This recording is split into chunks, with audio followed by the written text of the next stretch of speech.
Bonjour et bienvenue à toutes et à tous dans ce nouveau numéro du Journal de l'économie. C'est parti avec le sommaire. Le gouvernement congolais part à la traque des sociétés forestières frauduleuses. Elles ont fait perdre au pays 12 milliards de recettes en 2 ans.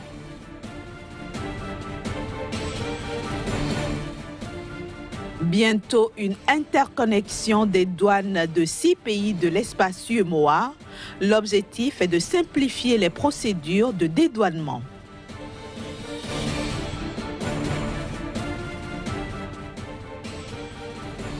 Enfin, le coton égyptien peine à renaître de ses cendres après plusieurs années de léthargie.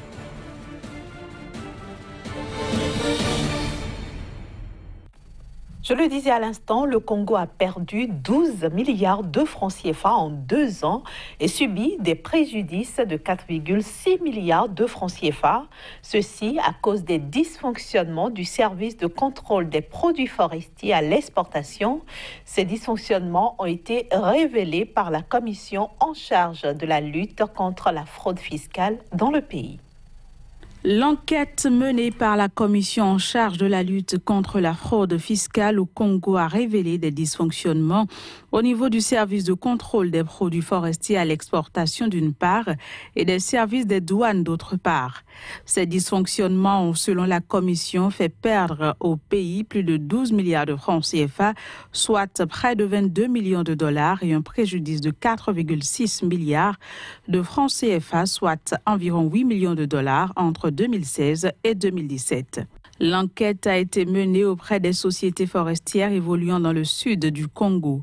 Elle a permis d'établir l'infraction de dissipation des paiements réguliers ainsi que la volonté des sociétés forestières de s'auto-exonérer des charges financières relatives à leur activité. Le travail de la commission rentre dans le cadre d'un certain nombre d'actions entamées dans le pays en vue de récupérer les recettes publiques jusqu'au dernier centime indûment détenues par les acteurs du secteur du bois qui constitue après le pétrole la seconde ressource naturelle du Congo.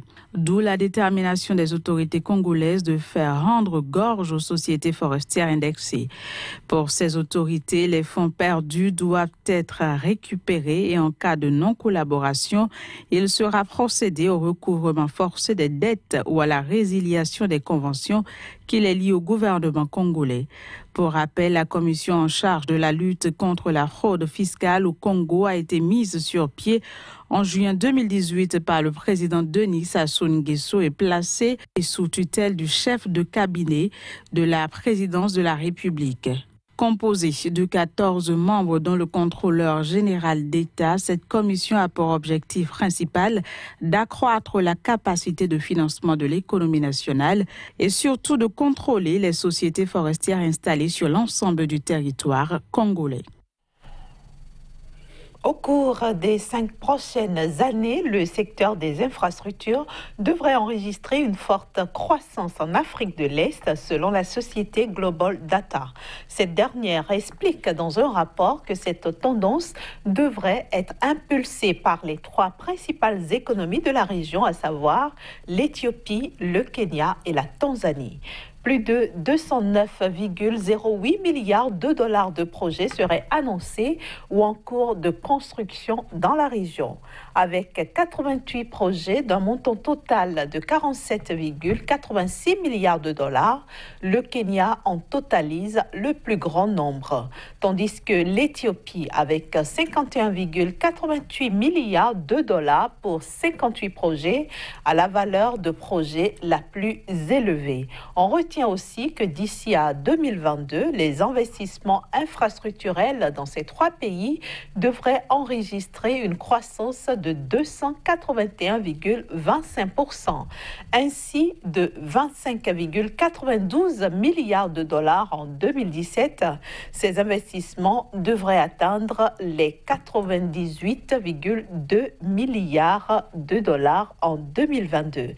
Les secteurs qui monopolisent le plus gros investissement infrastructurel de la région est-africaine sont ceux du transport, de l'énergie, avec respectivement 37,1% et 45,2% des investissements totaux. Direction maintenant le Nigeria qui poursuit la guerre contre ses contribuables détenteurs d'actifs à l'étranger. Ils ont désormais jusqu'au 7 octobre 2019 pour régulariser leur situation fiscale et profiter d'une amnistie fiscale. Ce délai passé, les fraudeurs seront poursuivis. L'État nigérian entend ici rentrer dans ses droits sans préjudice des pénalités auxquelles ils pourront s'exposer. Le compte à rebours est lancé au Nigeria contre les fraudeurs fiscaux.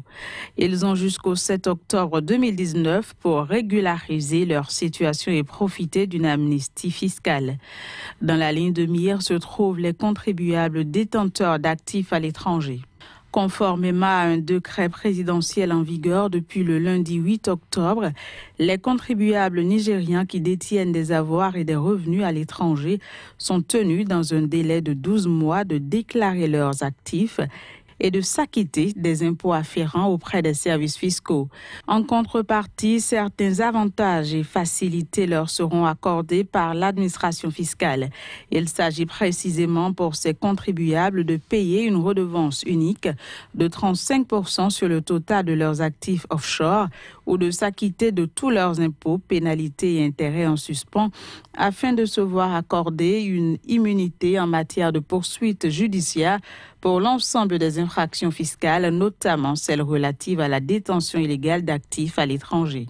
Passé le délai d'un an accordé et qui expire le 7 octobre 2019, les contribuables qui ne se conformeront pas à ces nouvelles dispositions seront soumis à des procédures d'enquête ainsi que des poursuites judiciaires sur leurs avoirs à l'extérieur partout dans le monde.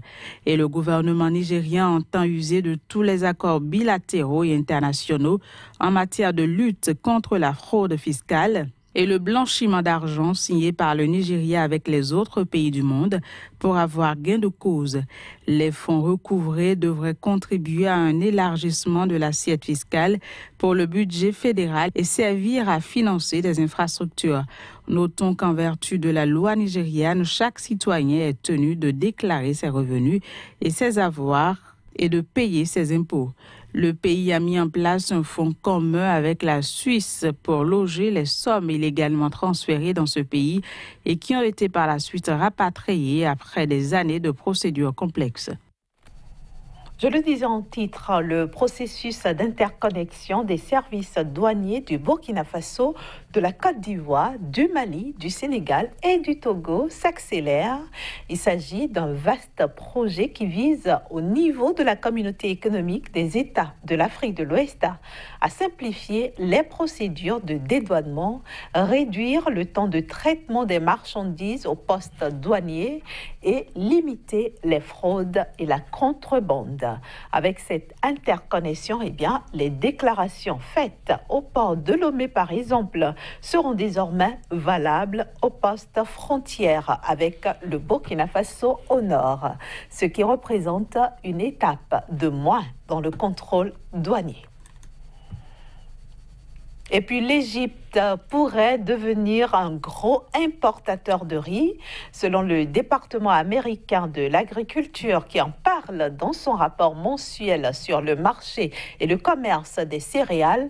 Le pays, qui était un exportateur net de riz, s'est mué en importateur net en 2017-2018.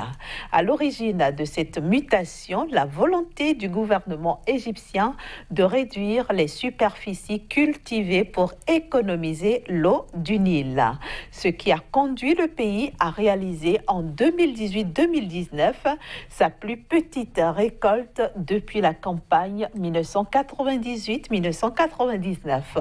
Par ailleurs, de plus en plus de producteurs de riz se détournent vers la culture du coton ou du maïs en raison justement des prix d'achat plus attractifs fixés par le gouvernement. Et parlant du coton égyptien, il faut dire qu'il est actuellement en quête d'une renaissance. Après plusieurs décennies de léthargie, la filière tente de retrouver sa vigueur, non sans peine. Réputé dans le monde entier grâce à ses très longues fibres, Le coton égyptien en général et celui du delta du Nil en particulier a été au XIXe siècle la principale source de richesse de l'Égypte. En 1975, par exemple, son exportation avait rapporté au pays 540 millions de dollars. 4 décennies plus tard, en 2016, elle n'a généré que 90,4 millions.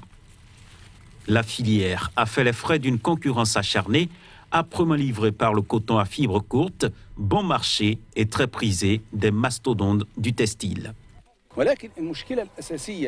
En général, le problème sous-jacent auquel l'industrie du coton est confrontée en Égypte est la commercialisation de l'exportation, car le coton que nous produisons est exporté brut. Nous produisons du coton pour l'exporter directement, l'Égypte ne disposant pas des usines et des moyens permettant de le transformer en tissu. Notre coton perd alors de sa valeur, car nous l'exportons brut. Selon les chiffres officiels, les exportations de coton égyptien ont augmenté de 6,9% sur la période allant de mars à mai 2018 par glissement annuel.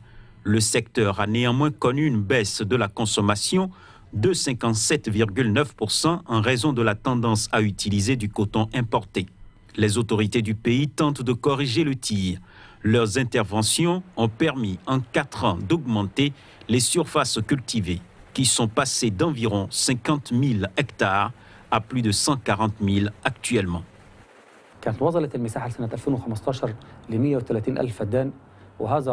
En 2015, l'Égypte a planté plus de 50 000 hectares de coton, ce qui est peu comparé à avant.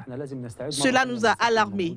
Donc, nous avons mis en place un plan pour replanter des zones non utilisées et conserver la pureté du coton.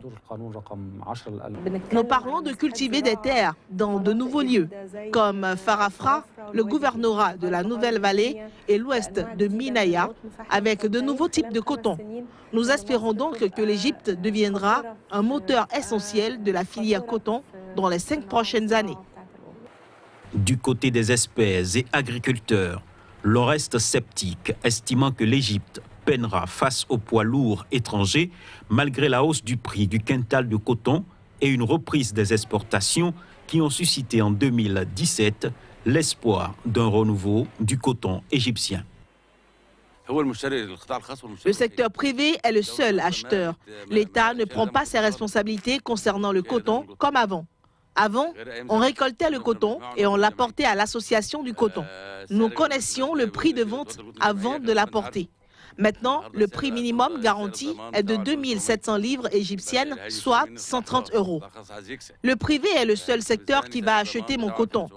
Ils veulent faire du profit. Et comment vont-ils faire du profit ? En contrôlant les prix.